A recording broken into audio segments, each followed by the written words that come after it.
রক্ত দিয়েছে, যারা এখন পর্যন্ত জখম হয়ে আছে, সেই নিহত শহীদদের তালিকা, তাদের ক্ষতিপূরণ তো শহীদের জন্য কোনো ক্ষতিপূরণ হয় না, কিন্তু তাদের আমরা প্রথম থেকেই বলছি রাষ্ট্রকে তাদের দায়িত্ব নিতে। সেখানে রাষ্ট্র পুরোপুরি দায়িত্ব নিতে দীর্ঘসূত্রিতার পরিচয় দিয়েছে।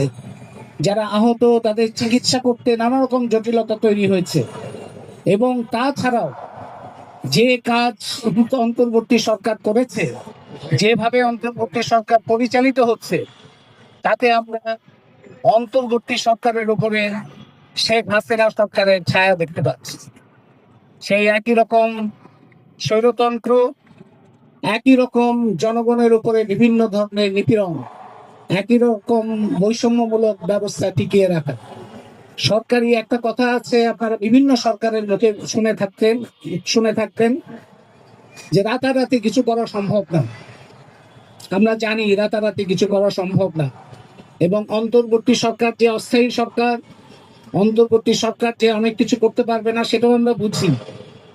রাতারাতি পরিবর্তন তাদের কাছ থেকে আমরা প্রত্যাশাও করি না, কিন্তু আমরা প্রত্যাশা করেছিলাম পরিবর্তনের সূচনা। আমরা প্রত্যাশা করেছিলাম শ্রমিকরা যদি বকেয়া মজুরির আন্দোলন করে, এই সরকার যে শ্রমিকদের আন্দোলনের উপরে যে সরকার দায়িত্ব নিয়েছে, সেই সরকার তাদের প্রতি সংবেদনশীল হবে। আপনারা খেয়াল করলে দেখবেন এই গণ অভ্যুত্থানে যারা অংশ নিয়েছে, যারা প্রধান ভূমিকা পালন করেছে, শিক্ষার্থীর একটা বড় অংশ এখানে অংশ নিয়েছে। সংখ্যালঘু জাতির মানুষ, সংখ্যালঘু ধর্মের মানুষ এখানে অংশ নিয়েছে। নারী একটা বিশাল অংশ নারী ভূমিকা নিয়েছে, এখানে অংশ নিয়েছে ভাষা এবং ধর্মীয় বৈচিত্র্যের, লিঙ্গীয় বৈচিত্র্যের মানুষ। এবং গত এক বছরে যারা গণ অভ্যুত্থানের প্রধান শক্তি ছিল, তারাই একের পর এক আক্রান্ত হয়েছে। নারী আক্রান্ত হচ্ছে এখনো।